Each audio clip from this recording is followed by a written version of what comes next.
Hello, this is Angelia, and you're watching or listening to the podcast, Why You Do What You Do. A podcast that talks about human development and psychology to maybe help you figure out a little bit more about why you do what you do. You haven't seen me a little while because I was sick and then I had a grandbaby, so I'm a grandma, so if you always thought I looked like somebody's grandma, now you're right. But we've been talking about, social support hypothesis and things as far as abnormal behavior go, for explaining that. And we're going to start again on modern interactional approaches. As we've seen, there is at least some support for both the internal and external approaches to explaining deviant behavior. Excuse me, it should come as no surprise, therefore, that some theorists have attempted to integrate these two approaches into a single interactional theory, which, just makes sense, of course, because internal factors make a difference and external factors make a difference. You learn what you live, unfortunately, and you're born with the DNA that you're born with. Sometimes also, unfortunately. The interactional approach has been most fully developed for schizophrenia, where the evidence for both alternatives is strongest and at the same time clearly contradictory. So, sometimes you get people with opinions, and one side of the fence says this and the other side of the fence says this, and the more likely is that it's a little bit of both. But there is no reason to believe that the approach is not equally valid for all forms of abnormal behavior, because it probably is. In fact, an interactional explanation can be formulated for most of the disorders. One interactional theory was advanced by American psychologist Paul Meehl for the etiology of schizophrenia. Meehl argued that an inherited brain defect is necessary for the development of schizophrenia. This genetic predisposition, schizotaxia, involves a defect in neural integration. However, he also stipulated that environmental events must trigger the development of the disorder. Meehl's idea is that schizotaxia is like a seed planted in deep earth. Given the right conditions, it will develop into a full-blown disorder, much as the seed will sprout and grow if given enough sunlight and water. And that's most of the things in our DNA. It's true for that. Most of the time, just because it's there doesn't mean it's going to exhibit. It needs the right conditions to grow and come out. Meehl's idea is that schizotaxia, well, we got that far. Given the right conditions, it will develop into a full-blown disorder. But without severe biological, psychological, or social stress to trigger it, people with schizotaxia exhibit only schizotypic behavior, such as withdrawal and inappropriate emotional expression. And there are some people that just are like that anyway. So you can't say, just because someone is withdrawn or, exhibits some, inappropriate emotional expression that they have schizotaxia. So they do not exhibit true diagnosable schizophrenia.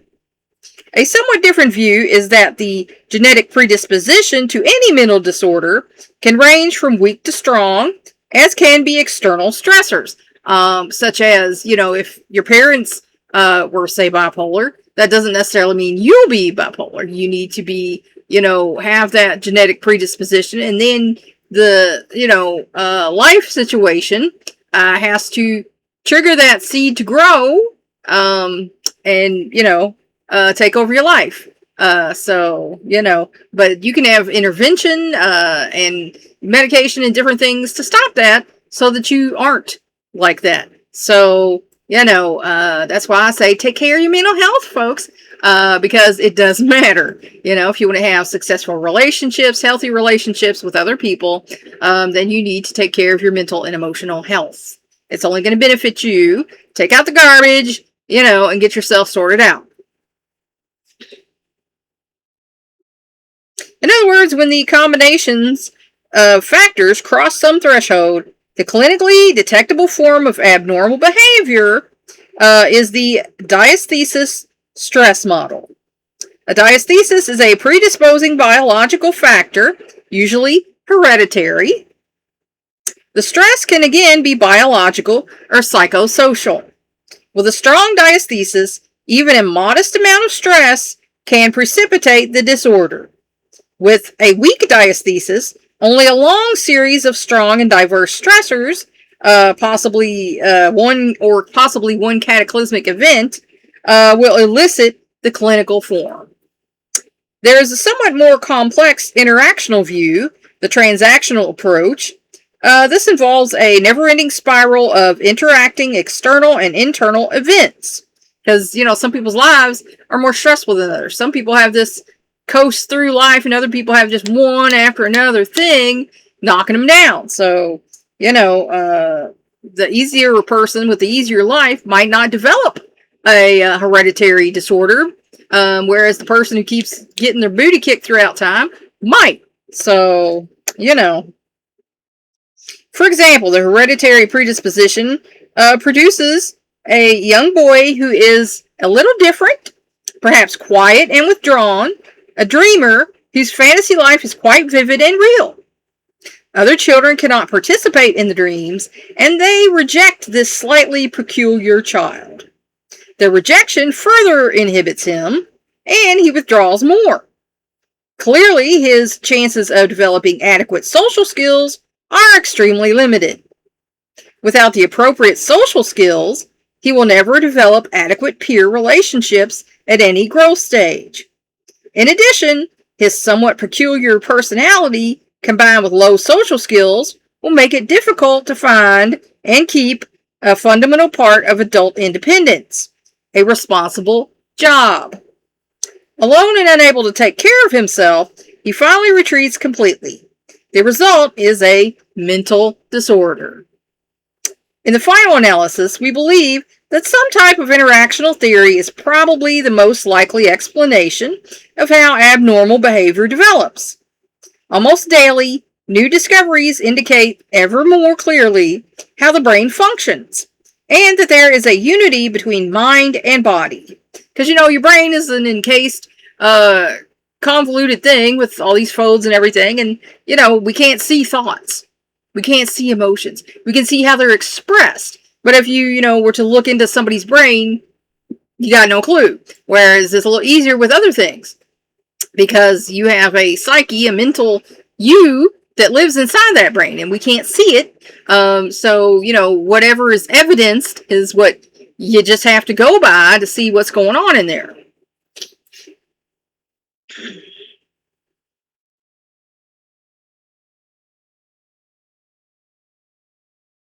Although we may try to separate our thoughts and emotions from our physiological housing, your body, the brain, we are now more aware than ever that this is a false, if not impossible, way to study behavior. Because we're interconnected. We have a spirit, we have a mind, we have a, emotional life. Your heart actually has more electrical impulses in it than your brain. So your emotions are very real, even if they're not a palpable thing we can touch or see.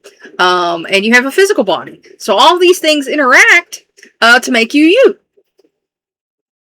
Explanations of abnormal behavior can be categorized as internal, external, and interactional. Interactional explanations focus on the physiological and psychological functioning of an individual.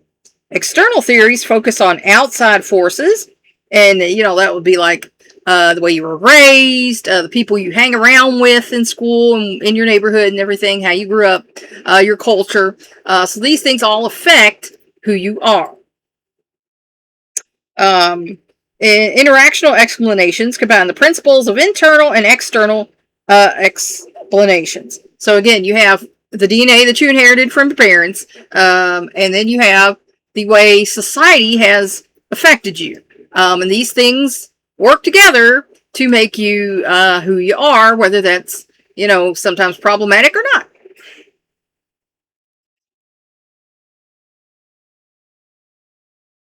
The major theories of today are internal, but in the past, major theories switched between the internal and external approach, ranging from demonic possession to simple disease. Because remember, back in the 1600s, if you were exhibiting mental illness, you were possessed, and that's just how they felt about it. So thankfully we've learned more to where, everybody who's got a mental illness isn't, being exercised or murdered in some kind of way, to prove you are or not, or are evil, like the witch trials. So, thankfully we've learned a little bit more since then.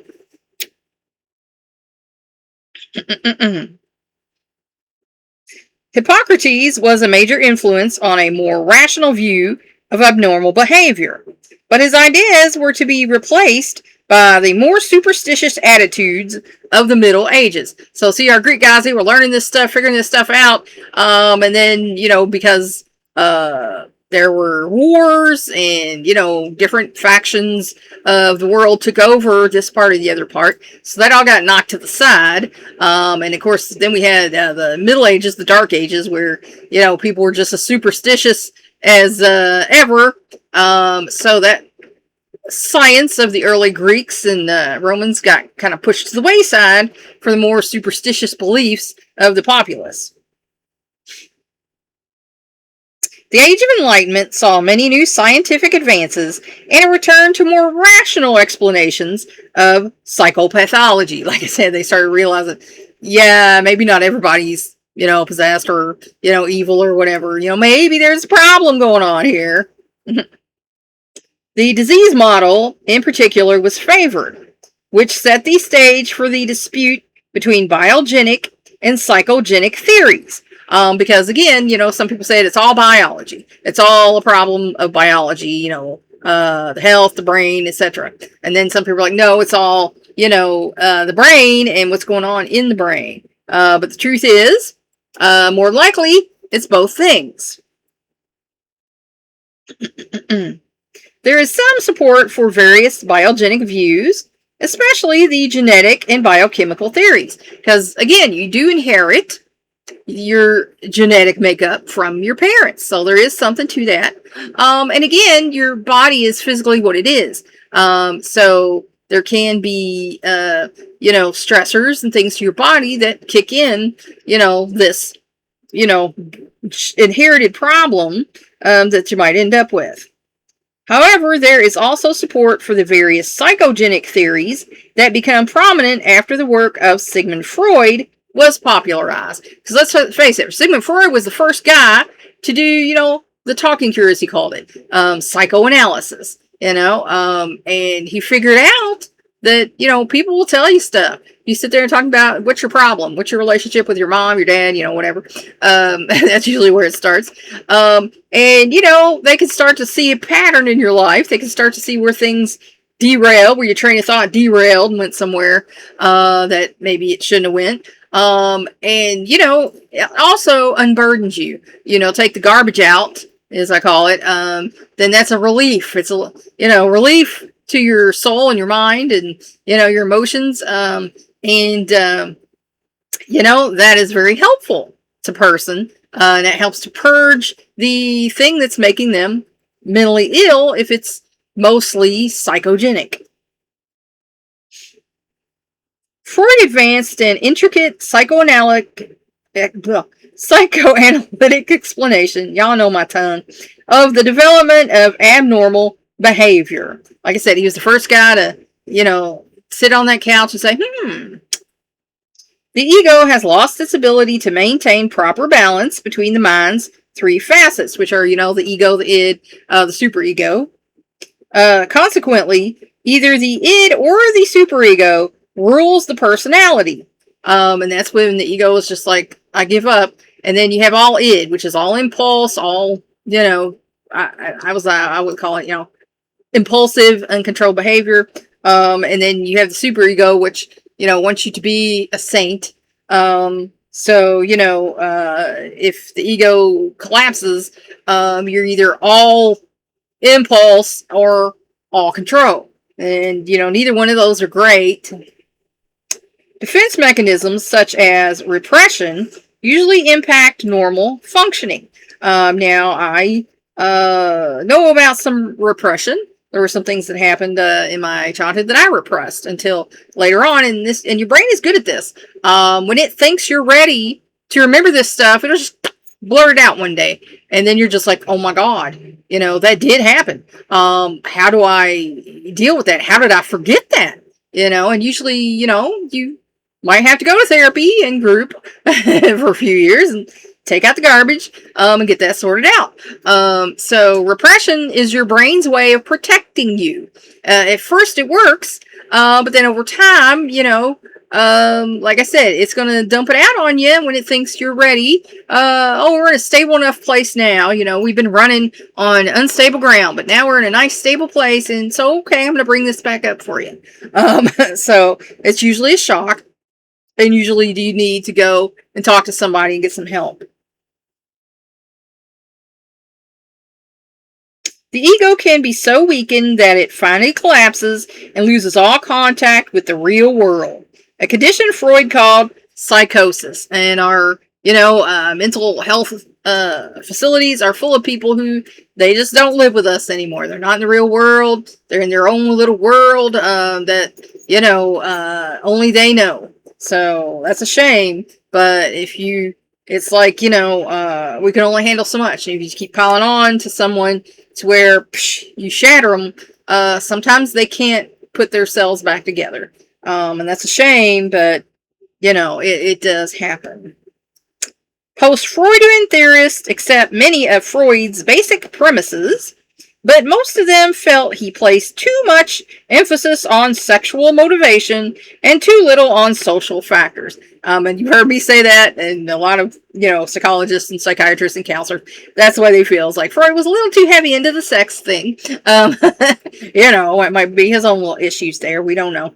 But social factors definitely play a part. If you were a happy kid, when you were growing up, and you go into school life and suddenly the other kids don't like you, don't accept you, that's going to give you an attitude change. That's going to affect you mentally and emotionally. Whereas if you grew up and you weren't a happy kid, but you go into school and the other kids accept you and like you, that's going to give you another attitude change. And it's going to be a more positive one than a more negative one, but it's still going to change you in some way. Humanistic and existential psychologists both see psychopathology as a manifestation of the inability to attain self-fulfillment. And there are so many people nowadays who, they're working at a job they hate, they don't have a life that they want, and that leads to, depression, anxiety, and escapism, and all these things are not great. So it's like I used to tell some of my coaching clients, if you have to work a 9 to 5 that you don't really like, make time in your late afternoon, evening, or on a weekend to do something you love, because you're still you and you still need to be you. Because if you're not being you, you're going to get mentally ill. There's going to be a problem because your psyche knows who you are. And if you're not being you, your psyche's going to be not healthy.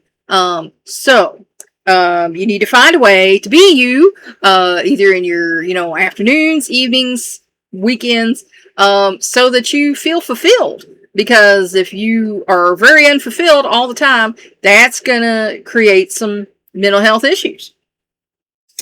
Cognitive theorists blame behavioral problems on the thinking process, which somehow gets off track and becomes very negative and self-destructive. And that could be just what I described. You're not, living your authentic life. You're not being you. And I'm not saying quit your job and go do this or that, because most people, that's not realistic for them. Most people, didn't inherit millions of dollars. And they can't just go out and be them. They have to work a 9 to 5, they have a day job or evening job, depending on what hours you work. But, you need to make sure that you have time to be you, to do you, and to do things that fulfill you and make you feel satisfied with your life. Because if you don't do that, you will start becoming mentally ill, and you'll start engaging in negative attitudes and behaviors, and maybe even self-destructive, behaviors. There's a lot of folks that, are very unhappy and they exhibit self-destructive behaviors, escapism. So, that's a coping mechanism, whether it be, laying on the couch and eating and, turning into a couch potato, drugs, alcohol, sex addictions. There's a host of things that, people who are unhappy turn to try and make themselves happy, but it's really not going to work, for very long. You need to become who you are and become self-fulfilled and happy with your life so that, you can function. Behavioral psychologists see the cause as external. So, they think outside forces are, what the problem is. And in some cases, that's true. If you are not given opportunities to, be who you are, then that's going to bother you. They focus on the learning process and contend that abnormal behavior is like any other behavior. It has simply been learned and positively reinforced. There's a poem that I have on my wall that I had, so that was kind of a little reminder, to the hubby. Children learn what they live, and it talks about if children see this, then they do this. Children learn this, then they do, and that's truth. Your children are going to emulate you. One of my sons, because my ex-husband was a little abusive, he had to go get some help. And one of my sons decided he's going to try that. And it did not work out so well for him. But, children learn what they live. So the way you were brought up does make you more likely to exhibit these behaviors. And the people you're around. I've seen this with, young people who get out into the workforce and they get around people who might have a negative attitude about the opposite sex or a negative attitude about, job or whatever. And then people will pick that up. And that's why I tell, my clients, my students, my own children, don't listen to what other people have to say. Consider the source and think about how that relates to you. How do you feel? Do you feel like that, or are you listening to them? Because, everybody has an opinion. There's a saying about that too, but I won't say it. Just because someone says it doesn't mean it's right. Think for yourself. Don't listen to what other people have to say. What's best for you and yours. And their opinion might not be what's best for you and yours. So take every opinion you hear with a grain of salt. Social learning theorists believe that people learn deviant actions by modeling the behavior of other deviant individuals, usually those they admire. And that's why we have copycat killers, because they admire that this person did this. They're probably mentally ill to begin with, and they're like, I'm going to go do this thing. I want to be like this person. And so, you might, like we all have friends in like middle and high school, and we might follow our friends, peer pressure is real, and get into some trouble that we probably, shouldn't have gotten into, and, do things, so people do admire certain people and they get into the behaviors that they see, smoking, drinking, whatever it is. Still, other external explanations see psychopathology as the result of poverty and social disorganization. And that can also be true. If you don't feel like you can achieve as much as the next guy, then you're going to have a negative outlook on life. And if, you're in a situation where, you can't get the right help, you can't, do this or that, and, like this group of people won't list, this group of people have the same thing they have, that is going to affect your attitude, and you're going to have a negative attitude, and you might exhibit in, abnormal behavior. A few psychologists have proposed interactional theories, which, again, that's probably the truth for most disorders. There's a hereditary factor and an external factor, and they come together and create abnormal behavior. The Diathesis-Stress hypothesis, for example, suggests that a physiological predisposition, probably inherited, is triggered by environmental stress. So like I say, if you've inherited mental illness gene, it might stay, recessive if the factors in your body and in your social life don't trigger it to become, dominant. So, that's not always the case, but sometimes it is. Such interactional explanations are probably the most accurate since they do not conflict with the basic unity of mind and body. And let's face it, you live in a body, you got a mind. So there is a unity of mind and body. You can't split your parts up like that. I believe you got a spirit, and a lot of people believe you got a spirit. So in your body is a spirit. You have a mind in your body. You have emotions in your body, and you have the body you live in. So all these things come together to make you. You can't split them up, and say, well, this is this. No, it's all integrated. So, you need to take care of your spiritual health, your mental health, your emotional health, and your physical health if you want to be a healthy, well-adjusted person. And that's just that. So that's where I'm going to leave you for today. I hope this helped you figure out maybe a little bit more about why you do what you do. Thanks for watching or listening. Please like and share this educational program so we can spread it around the world. And that's what this is, an educational program. It's not designed to diagnose or treat any mental illness. And if anything I said triggered you or seems to be a problem in your life, by all means, go and talk to your mental health professional. If you want to help me out, subscribe to my YouTube channel. If you want to help me out even more, go to my Patreon page and become a patron. The links to that are in my posts. Excuse me. That's all for now. Until next time.